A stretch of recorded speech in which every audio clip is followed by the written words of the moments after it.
Betting on sports can be hard, but hiring Morgan & Morgan is easy. Morgan & Morgan is America's largest injury law firm. They have over 100 offices nationwide and more than 1,000 lawyers. Their fee is free unless they win. For more information, go to forthepeople.com/bestbets or dial pound law, pound 529 from your cell phone. That's forthepeople.com/bestbets. This is a paid advertisement.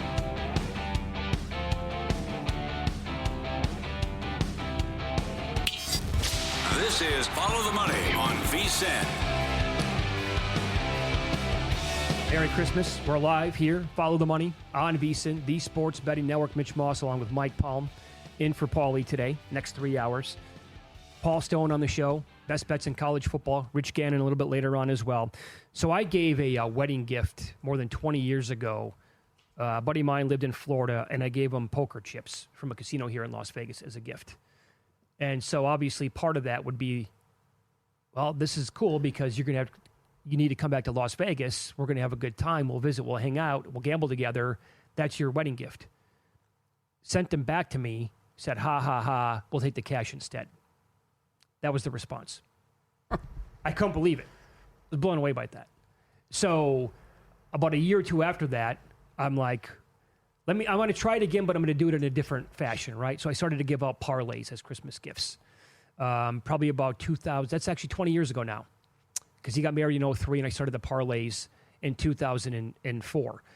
And now that has evolved into giving out either future bets to people who like certain teams potentially, or to cross-sport parlays as well. It can be a big hit. I think it's a really good idea, and I would actually recommend that to you as something that you want, if you want to give somebody. You don't know what to give that certain person in your life, a good buddy, you owe somebody a favor, they're a sports fan, whatever. Throw a future bet, right, on a team that they root for, or give them a cross-sport parlay.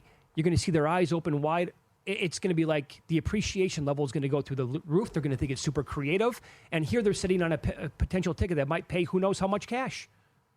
Well, Derek has that idea when we go on these trips, right? And he gives out these tickets. Like when that line you saw in Boise. I mean, he was giving out Genty for Heisman. Oh, he was? They were all $100 tickets. Genty for Heisman, Boise to make the playoff. You know, tickets that are all related to positive things for Boise when we went to the game. But it's a good idea, right? And it gives people a sweat, and then hopefully they come back to cash it when it hits. Of course, they can mail it in, obviously, right? I'm still blown away that they sent the chips back. Oh, yeah. Yeah, that was that did not go well for about the next year in our relationship. I can imagine. How do you respond to that? How much was it? At the time, I had no money at the time. I gave him $150. And it was that 150 was that important. The So- smaller the gift, the more ridiculous the sending it back was. Yeah, yeah. Now, I also had a lot of weddings that are around the same time, and I get my standard gift back then was $150. See, Which, yeah, whatever. I mean, I was 20 years old. I think we've discussed this before on the show, but my gift is what I think the buffet cost them for two people. Okay. I don't want them to lose on the wedding, unless it's a very close friend.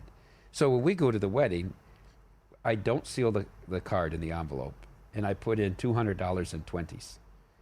All right. And then if I judge that the buffet is costing them less than that, because some people get really skimpy at these weddings. Or I could also add if it's over the top. But, you know, there's been times I tell my wife, take out 60. Take out 4. What? I gave a blessing at a wedding for a friend of mine. I actually lived with the guy for a while when we worked in Northwest Indiana. And his daughter was getting married. It was very cheap. Very, very cheap. And he kept going on and on about it's costing $78 a person. I said, just put that on the card at the wedding. Put that if you're so concerned with that. Put what it's cost, so people don't leave less than $160 and get you stiffed on the whole thing. Right. Right. So at least that part's going to be paid off. That part's paid off, you know. But I think they did okay. I think most people are going to give $200 as a couple anyhow.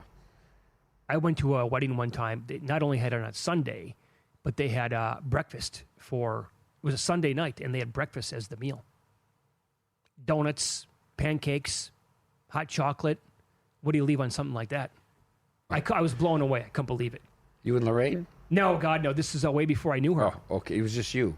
Yeah. Well, $40. And that's pretty bad. Well, and then I told you the one wedding we went to, this kid that dealt poker for me, Dan Sosnowski, rest in peace. He passed away before he hit 50. They went to this wedding. We went and they served buffet style. They served, what do you call this, family style. They Yeah, family served the style. food family style at the table, which I think is ludicrous at a wedding. At a wedding, it's You don't know everybody. If there's 10 of people at course. the table, Who's then digging you're- in? What are they getting their hands in there? We had 10 people at the table. There were 6 pieces of chicken in the bowl. And they weren't all breasts, okay? The mashed potatoes got done by the third person that got to them. We said, and we waited I said, when are we bringing more food? They said, that's it. That's it. All the food was put out. I opened up the envelope. We had 200 in the Yeah. envelope. Now, this is like 1998. We had 200 in the envelope. This is going to be great. Oh, yeah, I took 140 out. Oh, did you really? I left them 60. That was over the top. The 10 people, I knew one other couple. The 3 other couples, another 2 couples knew each other, and the 5th couple had no idea. The 10 of us went to dinner after the reception. We were starving. We said, let's find a place around here and go have dinner. Because we lived through that experience. That's brutal. We were starving. There was no I food. can see that. That's worse than my breakfast They story. said, we've got Clubhouse crackers. Do you want Clubhouse crackers? I said, no, I want food. I want protein. Then they're just getting insulting Yeah. on top of everything else. So anyway, They divorced 4 months later. 4 months I think later. the whole thing was the setup for the gifts. Oh, okay. You might be onto something Yes. there. All right, so when you look at cross-sport parlays, and you built some, we're going to get to those coming up in about 10 minutes here. I have a couple of questions on what like standard practice might be, which I don't think there is any, but stuff you might want to consider. Like how far into the season would you want to play this out, giving somebody a Christmas gift? What I have in my head is I wouldn't want to go too far beyond like the Final Four or maybe the Masters.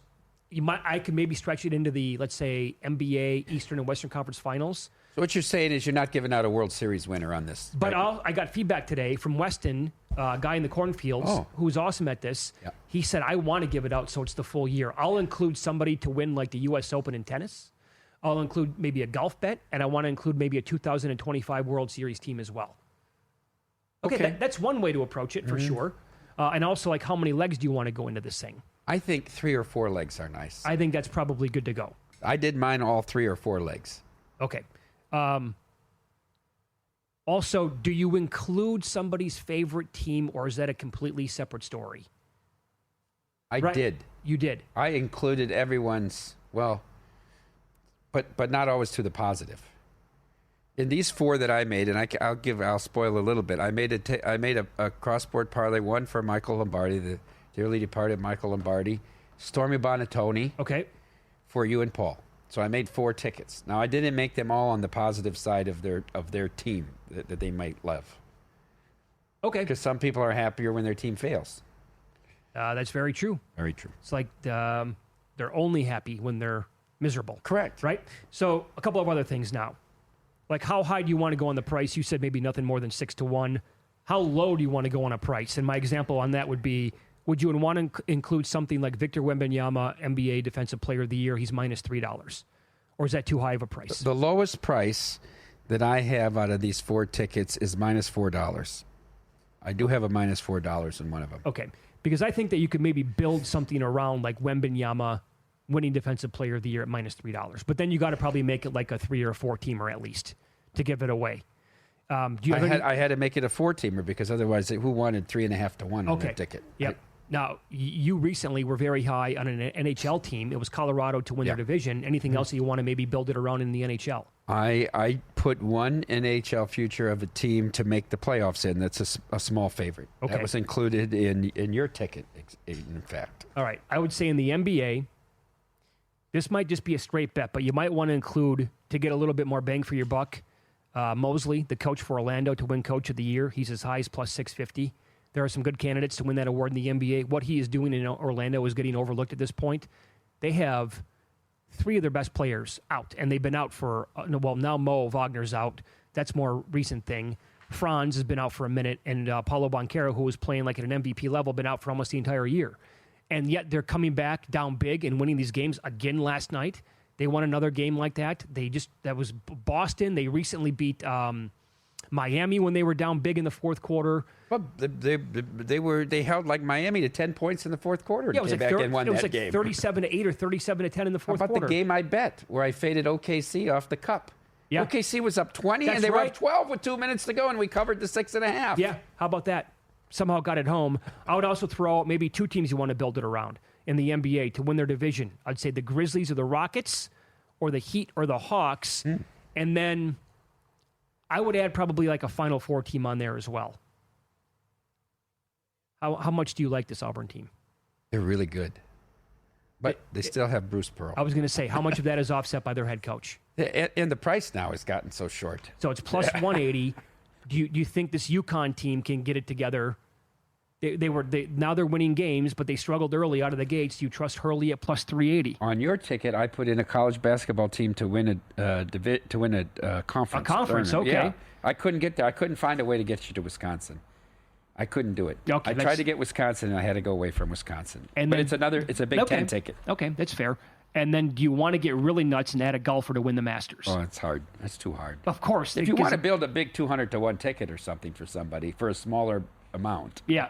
So there's kind of like a core, I think. You got to examine how many sports you want to get involved. I think the Masters might be a little bit too tricky. I did look, though. A Mosley Coach of the Year, Schauffele ticket pays 74-1 at DK. It's a two-teamer. That's it, two-teamer. So anyway, it's a lot of fun, right? Stick to kind of your gut when you build this foundation around it as well. And Mike Palm built 4 separate cross-sport parlays he's giving away as Christmas gifts. We'll find out how he did it next here on VSiN.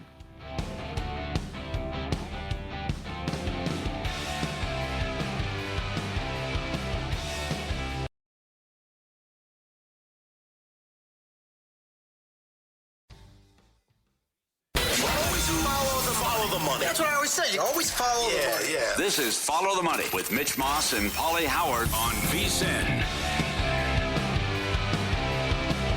Busy hour on tap here. Follow the Money on VSiN, the Sports Betting Network. You cannot be serious in 15 minutes with Mike Palm. Former NFL MVP Rich Gannon coming up bottom of the hour. Here we begin talking college football with professional sports bettor Paul Stone. You can follow him on X at Paul Stone Sports, and he's on the Progressive Guest Line. Merry Christmas, Paul. How are you today? Oh, doing well, guys. Merry Christmas to you and everyone out there listening and watching. Safe travels to everyone. Mitch, I suggested this. I have to bring this up since Paul with us on Christmas Eve. I suggested this to Bill 80, that this would be a tremendous gift for Christmas gift that people would buy their friends or even for themselves early. That if we could have the college football betting guide on tape with Paul Stone narrating it, and they did some specs on it. They're thinking of doing it last year. They did a trial run with last year's edition. It came in just under 38 hours. But I think this would be a real stocking stuffer. Well, I know this. When you start listening to it, you know that college football is around the corner when you hear Paul Stone talk. That's for sure. When you came on last week with us, a couple of bets that you gave out. Okay, you gave out Navy +7. That's now down to 3. You also gave out South Florida +4.5. That's today against San Jose State. Here at Circa, San Jose State's now down to -1.5. Wow, what's going on here with the point spreads, and how would you approach those games now, if at all? You know, I still like South Florida plus the points. You know, we gave out 4.5 last week, but I think they're going to win this game. Okay. I mean, this South Florida team, as I explained last week, Byron Brown, their starting quarterback who hadn't played since September, he's been practicing. I think he's going to start. He makes a lot of difference for the Bulls. So I still like South Florida. I think they're going to win outright. You know, Navy +3, that's obviously a lot different than +7. I still might play the midshipmen over Oklahoma at the +3 number, maybe just for a small pizza, though. I wouldn't get too carried away with that much of a line swing. All right. Well, let's talk about some new plays for you to put into people's portfolios. I was really happy that the powers that be could match up these two head coaches in Iowa State and Miami with our buddy Mario Cristobal and the great Matt Campbell. I knew only one thing going into the conference championship weekend and before that was that both of them weren't going to win as favorites to make it to their conference championship. And Cristobal was able to give up a big lead at Syracuse. Iowa State, this number was open to 3. It's been pretty steady now at 3.5 for a while. You like the clones here, Paul. Why? Yeah, a lot of my recommendation, Mike, is just based on the fact that Miami, they enter the month of November. They're undefeated. They're ranked 4th nationally in both wire service polls, so they clearly control their own destiny. And as you indicated, at least the last loss that they had in the regular season, they proceed to lose 2 of their 3 final regular season games. lose, first of all, at Georgia Tech 28-23, and then in that regular season finale, as you alluded to, lose at Syracuse 42-38. Not going to be in the playoff, obviously. Once they lost to Syracuse, they were pretty much done there. So I'm seriously questioning just how motivated, in these bowl games, as both you gentlemen know, so much of the handicap is trying to figure out which team is more motivated, which team is more enthused to be there. I don't think Miami's going to be enthused to play Iowa State on December 28th in the Pop-Tarts Bowl in Orlando, Florida. I just don't think that was on their agenda this Christmas season. You know, they're an offensive team. Cam Ward, their quarterback, has indicated he's going to play, and the Hurricanes do have a high-octane offense. It's the defense that's been the sore spot against 8 ACC opponents this year. 5 of those opponents scored 31 or more points against Miami. Iowa State's got a pretty good offense. Iowa State, to be fair, if they would have beat Arizona State in the Big 12 championship game, they would be in the 12-team playoff, or would have been. They lose that game, get destroyed pretty much by the Sun Devils 45-19. But I still think Iowa State's happier to be playing Miami than Miami is to be playing Iowa State. Give me the Cyclones plus 3.5 over the Hurricanes. Yeah, and here's the thing, Paul. I know what you said about Cam Ward, that he's going to be playing in this game. We have no idea how long he's going to play, right? What would you be surprised? Now, he might go out there and play 60 minutes and throw for 400 yards and 5 touchdowns. We don't know. On the flip side, would you be surprised if he plays until halftime and says, that's good enough for me? You know, he could. It could be kind of a token appearance and just, get a half in and get to the safety of the sideline, that type of thing. To say he was there with his teammates and feel involved. But, you know, Cristobal said we've got unfinished business. And I don't know exactly what that is. Maybe it's to win 11 games, which each game, you know, these games are precious. You don't get a whole lot of games to play each season. So who knows? Sometimes these teams surprise us, but I wouldn't be surprised. Like you said, in today's college football, anything's possible. So that certainly is not an unlikely scenario that you presented there. Follow the money here on VSiN, the Sports Betting Network. Our guest, pro bettor Paul Stone. You can follow him on X at Paul Stone Sports. Go ahead, Mike. Paul, the Liberty Bowl in Memphis sees Texas Tech taking on Arkansas. That's your buddy Joey McGuire with Texas Tech, who played pretty well down the stretch. Remember, they got off to a rough start. They almost were upset by Division II school. They're catching 1.5 against an SEC team, Paul. You like Texas Tech? I'll tell you, Mike, I think Arkansas opened it as a 3-point favorite here before all the portal subtractions. And I'm still scratching my head as to why Arkansas is still favored here. This is perhaps my favorite. It is my favorite selection of the bowl season. Arkansas, when you handicap these bowls, it comes down to rather information. And that information is who's in and who's out, who's going to play, who's not going to play.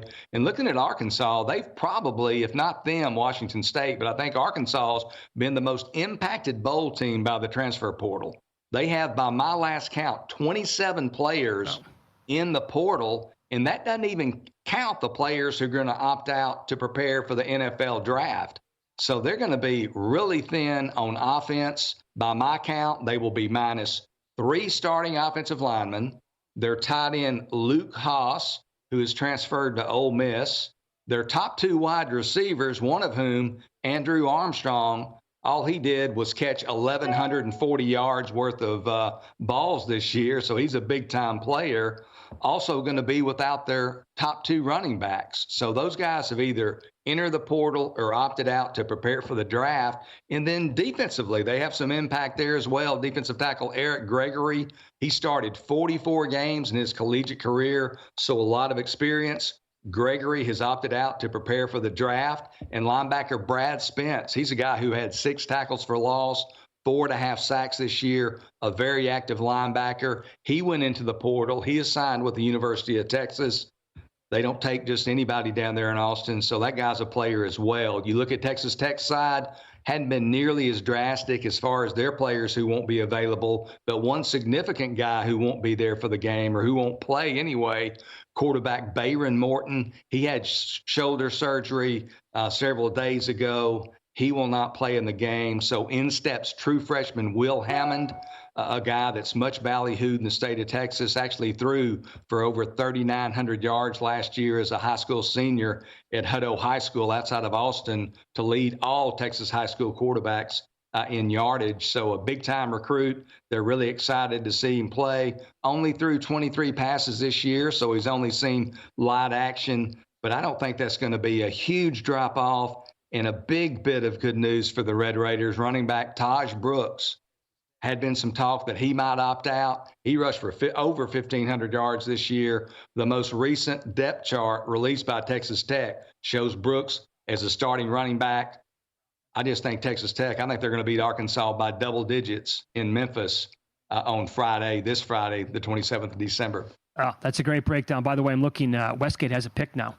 You guys are still holding strong at -1.5 over here at Circa. Well, and tell the people listen to this segment. Then it's going to go bye-bye, I'm sure. Where do you think LSU is at with their heads going into this game against Baylor? You know, and I know nobody has SEC fatigue out there, and I say that in jest, but one of the SEC slogans that you guys have probably heard, it just means more. But in this game, I think it means more to the Baylor Bears of the Big 12. I mean, this is a team in Baylor that last year they go 3-9. Their head coach, who ironically was formerly the defensive coordinator at LSU once upon a time, their head coach Dave Aranda, clearly on the hot seat entering the season. They win their first game this year, then they proceed to lose 5 straight. So they're 1-5 at the season's midpoint. A lot of talk. Aranda's not even going to complete the season. He'll be fired before season's end. Baylor reels off 6 straight victories, 5 of those covers, 1 push, 7-5 regular season. So they rally out of nowhere behind quarterback Sawyer Robertson, who was the backup to start the year. Robertson can throw the ball. He averages over 8 yards an attempt. LSU not that great at defending the pass. They rank 84th in yards allowed per pass attempt at 7.6 yards per attempt. Plus, LSU is going to be without offensive tackles Will Campbell and Emory Jones, both expected to be first-round selections. Tight end Mason Taylor also opting out. I think Baylor's going to be excited to be playing LSU in the Texas Bowl. I think Baylor beats LSU outright there in Houston on December 31st. There you go. That was some superb analysis, as always, Mr. Stone. Paul, Saturday night. I mean, I got money. You got to be in Shreveport. That's just an hour-and-a-half drive down Route 20 for you. That's an 8:15 local kickoff time between 5 and 7, Louisiana Tech and the Army. Tell me you're going to be at the Independence Bowl, Paul.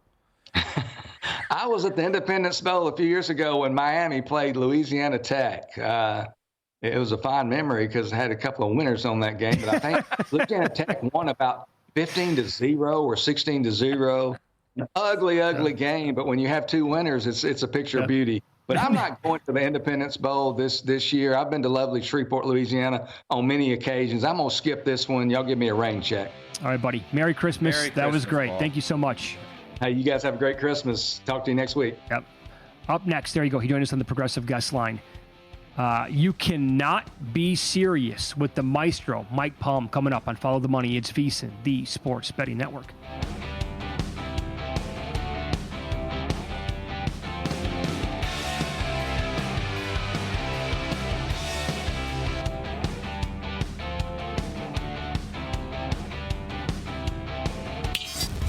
This is Follow the Money on VSiN.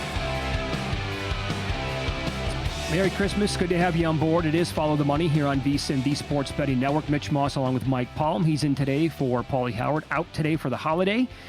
And how about this? Former NFL MVP Rich Gannon, typically on Wednesdays, kind enough to join us here on Christmas Eve.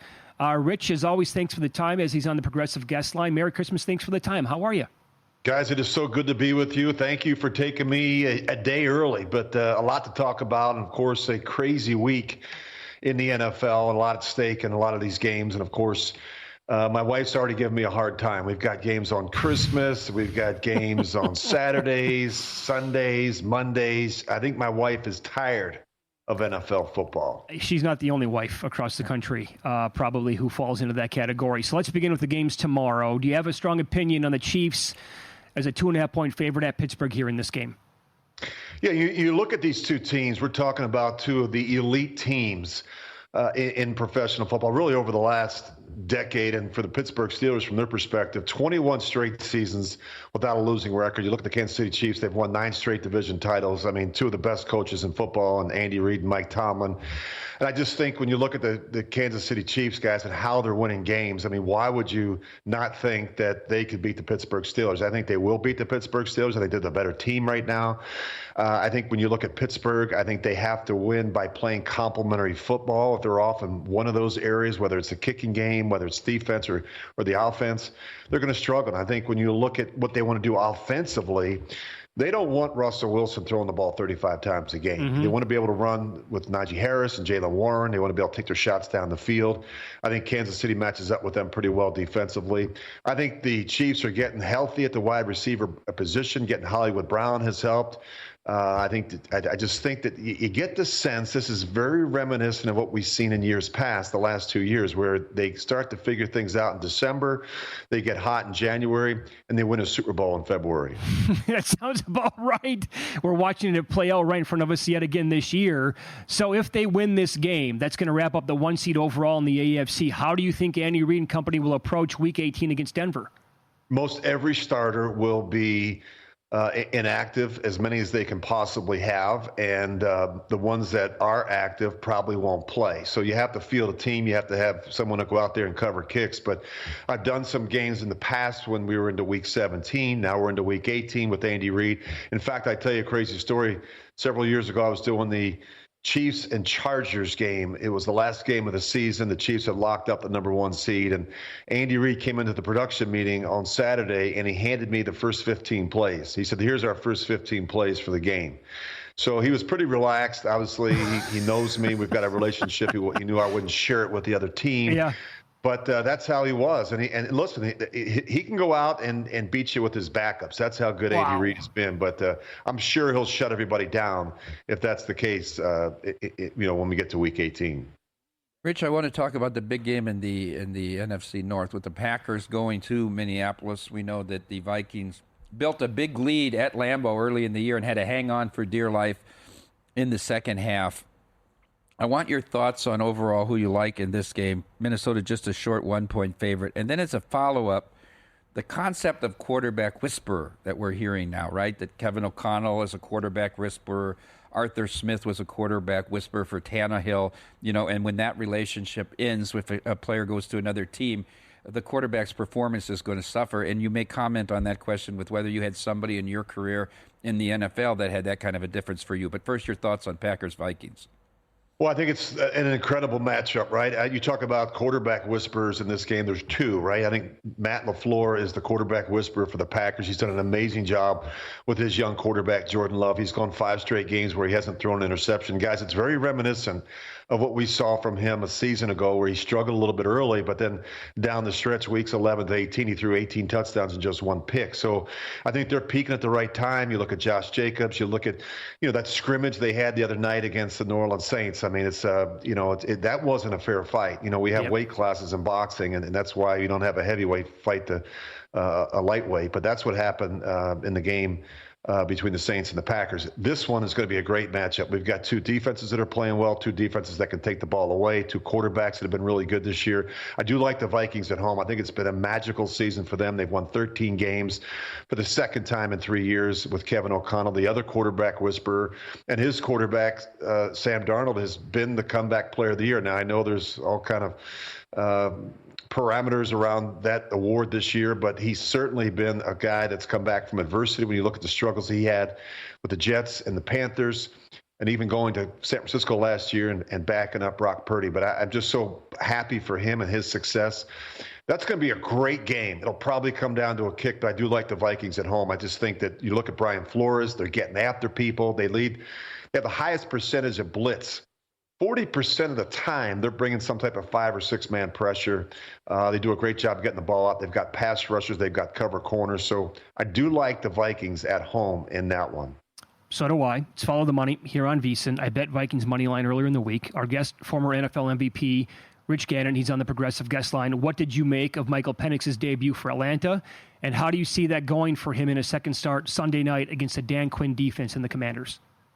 I thought it was the ideal situation to break out your first-round draft pick from last spring, and I just think that you get 2 pick sixes. Your defense, a pick six in the second quarter, a pick six in the third quarter. I think they played well around him, which was really important when you're trying to, get your quarterback off to a good start. The numbers were modest, but I thought his anticipation was good. I thought he got better as the game went along. You could see his arm talent clearly. This guy was a runner-up for the Heisman Trophy award last year, and you look at those numbers the last 2 years, guys. He led the FBS in passing yards the last 2 seasons, just shy of 10,000 yards. So this guy can chuck it around. And I think this offense is going to continue to evolve, and I think they've worked themselves right back into this race in the NFC South. Very interesting when you think about them beating the Giants and the Buccaneers losing to the Cowboys. But I still think the Bucs, when you look at what's left for them, the Saints and the Panthers, I still think the Bucs will win the NFC South. Yeah, I'm with you on that. You played for 4 different teams in your NFL career. I'm asking this for a reason. I'll follow up with it. Did you ever have any extra motivation when you played one of your former teams? All the time. I mean, there's a reason why you're not playing for your former team, right? If they loved you enough, they would have kept you.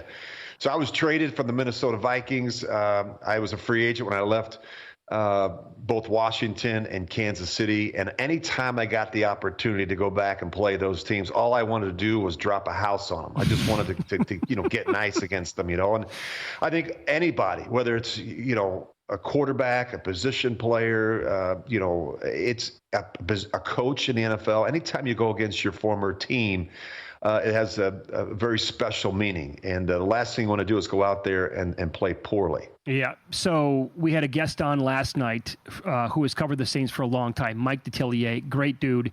He said that he thinks that Derek Carr is going to play this Sunday for the Saints as they would go against his former team in the Raiders. What do you think that would mean for him personally then to take on Las Vegas?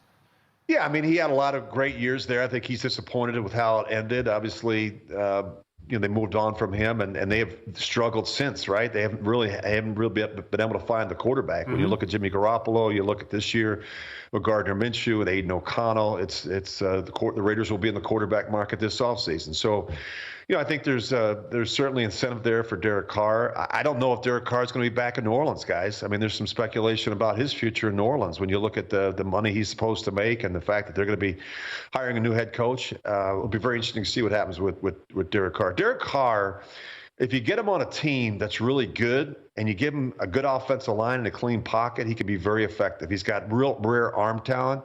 But if you get around him and you can push him up inside the pocket and you can hit him a little bit, his skill level drops off significantly. I always say if you take a great quarterback and you knock him around, he becomes a good quarterback. You have a good quarterback, you knock him around, he becomes a very average quarterback, and that's been the case throughout most of Derek Carr's career with both the Raiders and the Saints. Real quick, we got about a minute left, Rich. Colts are at the Giants, laying a big number 8, but I think this Colts team is the most disappointing team that should have made the playoffs with the talent they have. What do you make of Anthony Richardson? The guy's a beast. It's really hard to tackle him when he runs the ball. He's got arm strength. Do you think he'll develop into a top-tier NFL quarterback? I don't. Look, when you're completing 47% of your passes, I don't know how you survive in the NFL. And I think it's been a real struggle for the organization. They're trying everything they can to help him with some short, quick throws and screens and just anything they possibly can to help him. He can shoot the ball down the field. He's very athletic. He reminds me a little bit of Dante Culpepper, but doesn't have the accuracy, the anticipation. Guys, there's no way you can possibly survive in the NFL completing less than 50% of your passes. Yeah, I would totally. You agree, Mike? Yes. Yeah, same here. Rich, that was awesome as always. Merry Christmas. Thanks for the time. Enjoy the next couple of days with your family, okay? You guys are the best. Have a great one. There you go. Merry Former Christmas, NFL MVP Rich Gannon on the Progressive Guest Line. I would bet that he could have played better than half a dozen quarterbacks. The shape he's in, you talk about recycling head coaches that are failures. If you watch this NFL quarterback play, you just keep recycling guys that didn't make it with one team. I know. You expect him to turn it around. Crazy. The Packers became the first team in history to pull this off last night. I'll tell you what it was next.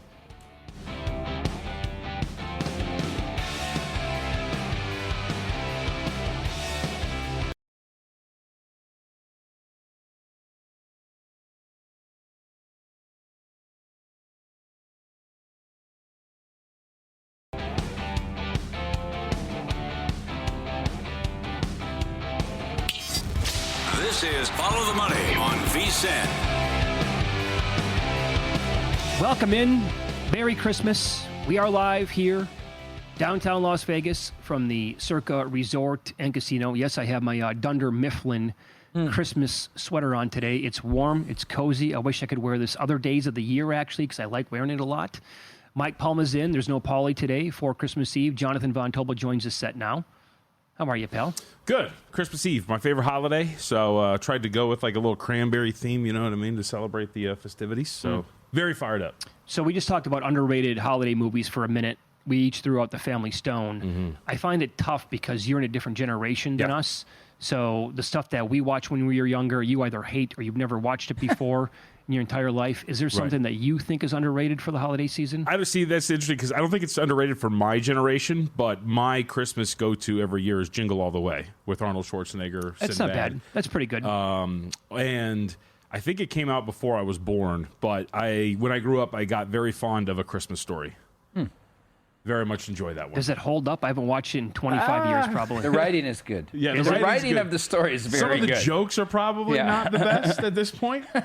But the whole story, it holds up. It's great. You shoot your eye out. Could they make Christmas Story today if they wanted to? With the same exact jokes? I think, probably not the exact same jokes. Okay. No. All right. But it's a classic. Like when his little brother gets his tongue stuck on the pole and they leave him outside. Like, it's great. Here's what I find almost funny. So again, you've never watched Seinfeld before. Yeah, one episode. But you've watched The Office before. Oh, the whole thing, yes.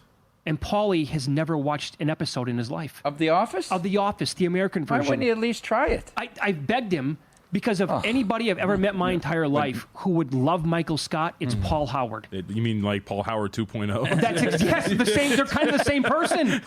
And yet he won't even think about it. And he watches every TV show in the world. I think it's one of those where you just got to sit him down and force him to do it. But I will say, because I've told the story before, what you can't do, I've said that a bunch of times, I've only seen one episode of Seinfeld. Do you know what episode that is? The Chinese restaurant. Mitch should know. He made me watch it. Well, there's... You made me watch it at your house. It was the one where what's his face is stealing the lobster traps. Oh, my God, the Hamptons. Yes. But the problem is... It's an epic episode. So the problem, though, Mike, is it was a great episode. I enjoyed it very much. But what Mitch was doing was this. The whole time. Looking at you. Looking at me to make sure I'm laughing, make sure I'm enjoying it. And I'm just like, yes, it's great. That's a lie. I don't recall that happening. No. So, it was funny. I've enjoyed Curb Your Enthusiasm more the times I've watched it. Well, that's phenomenal. Yes. It's a very good show. I went back and started watching it from season 1. I got to start from the beginning because I like those shows. Like, actually, one of my favorite comedies is Arrested Development. Like those it's tremendous. I think it's the best comedy show. The first 3 seasons, it's great. So I enjoy that type of humor. So I think I would very much enjoy those shows. Yeah. I just got to find the gumption to go and start at the beginning and keep it going. You went back to episode 1, season 1 on Curb. I forgot how funny it was. I got to do the same thing. The ridiculous circumstances that he's able to create is Did you watch it all the way through again? I went and I watched 3 seasons. I took a break. I'm like in 4 now. Okay. Because you keep going. You burn yourself out. You say, I can't take it anymore. That's true. I'm watching a show now that I never watched. It's not a show that far back called Bull. Do you know the show Bull? No. That was on CBS? Is that a legal one? Yeah, it's a legal one. Not too bad. Okay. It's a little formulaic, but it's not too bad. I see that they're bringing Suits to L.A. now in February. Really? The show was like in 2009 on USA that took off during the pandemic and got super popular on Netflix. And any of the same actors? Yeah, I think so. Yeah, I think at least the main guy, Harvey Specter, who's fantastic. Yeah, that guy's like so not Harvey Specter in his real life. Have you ever listened to him? Yes, yeah. He's like nothing like Harvey Specter Isn't at that all. crazy? And this has been one of the best NBA segments I've ever been a part of. I don't mind. I have to tell you, it's Christmas Eve. Let's start here. How will Handle be tomorrow on the NBA games? Non-existent?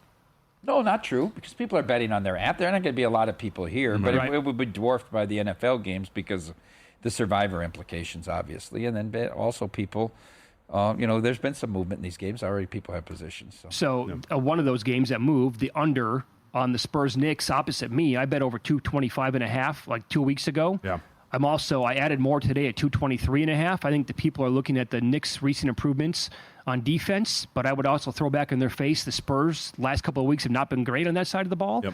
And the Knicks are so elite offensively. Do you agree with this move down from where it was to now sitting at 223.5? I mean, I think a little bit. I kind of find myself in your camp, though, a little bit more, because here's the thing, too.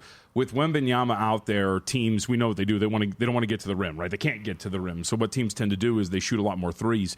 Opponents' three-point percentage in terms of frequency improves by about 5%. And I mean, not in terms of accuracy, but how many shots they take. So opponents tend to shoot more threes when Wemby's on the floor.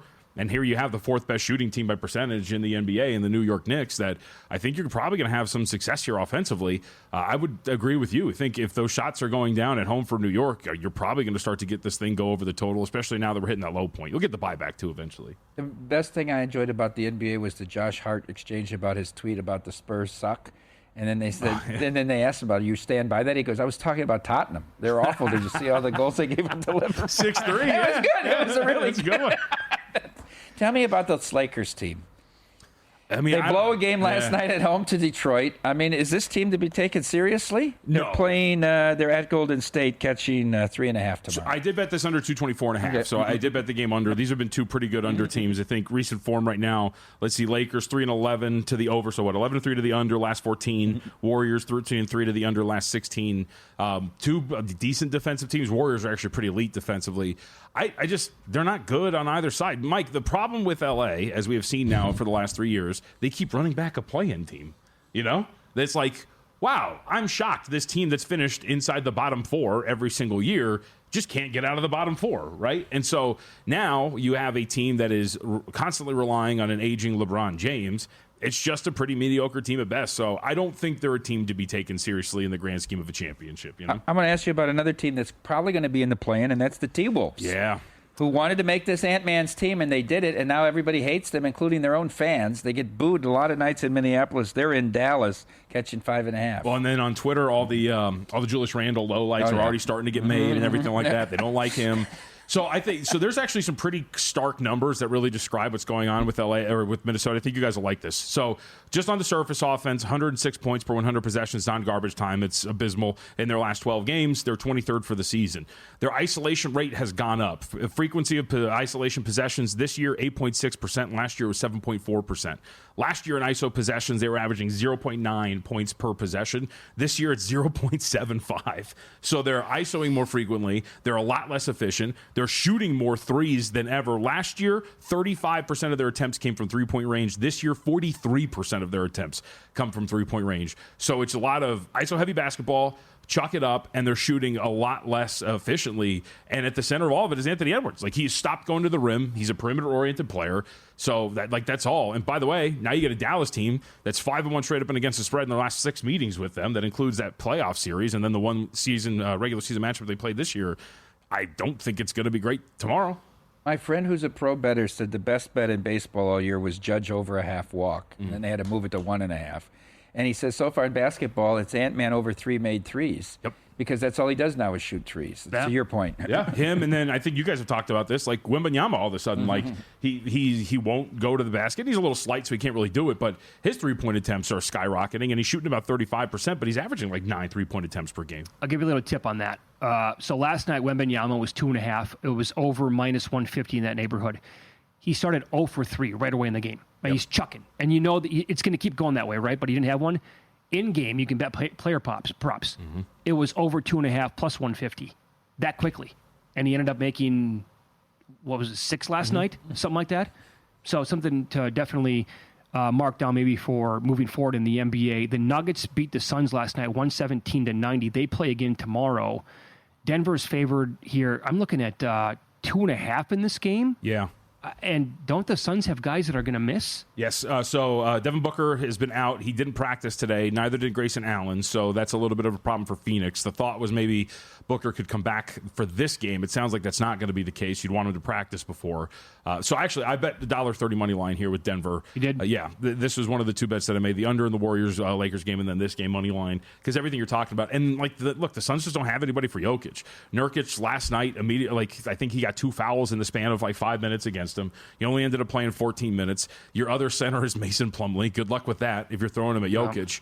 I think it's a pretty poor matchup for Phoenix overall, especially if it looks like it's trending toward the direction of Devin Booker not coming back here. So laid $1.30 on the money line here with Denver. Okay, very good. I'll throw a couple things at you. You're coming up in the next 4 hours, by the way, after us with Matt Humans. 4 hours, baby.